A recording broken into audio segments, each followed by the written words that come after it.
Salam vatandaşlar, bugün benim şu Süleyman Can'ın iz yaratın diyetim geliyor. Ejesine, derdetine sabır dileyen görüleyim mer özme gelip bilemem.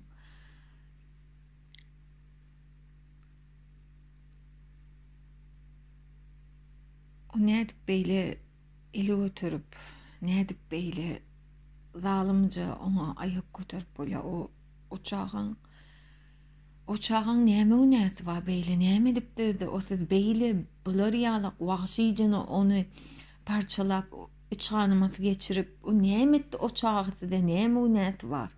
Alan zadan birincilikmi? Şomuş uçağın günäsi? Şomuş uçağın sebäbi? Sizden watany goramaly. Siz watany goramak üçin, şu uçağın goramak üçin görevli dälmisiz? Ha? Siz nähilek bir işgär bolýaňyz, nähilek watan goraýjy polisiýa işgär bolýaňyz. Lanet bolsun size. Lanet bolsun diýen. Lanet bolsun we watandaşlar. Bulan edýän bu haramlyklaryny, bu ganhorlara sessiz galmamaly kawy edýän. Biz näçe bu zatlary sessiz galdykça, bu zatlaryň hiç açanam arkasy ödülmer. Hawa Süleyman Can bugün Süleymandır ayrılan. Emma ertetidiň çağlaryňa, biziň çağlarymyz. Buna miyattan çıkarmayalım. Ve bu adalatsızlığa biz dur diýmesek, hiç kimem gelip dur diýmer. Enetine, atasına sabır, Allah'dan sabır dileyen ve bu zatlara da dur diýmegiň wagty geldimken öýen.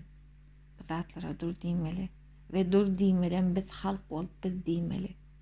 Bizler diýmeli.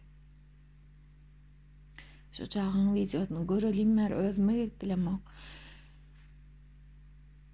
İki gözüm, iki çeşme. Bilýän ağlamaly wagty däl bu mal. Emma o çağın, o ýatışy ismek bir başga, görmek bir başga diýilýär. Şu yüreğim dağladı.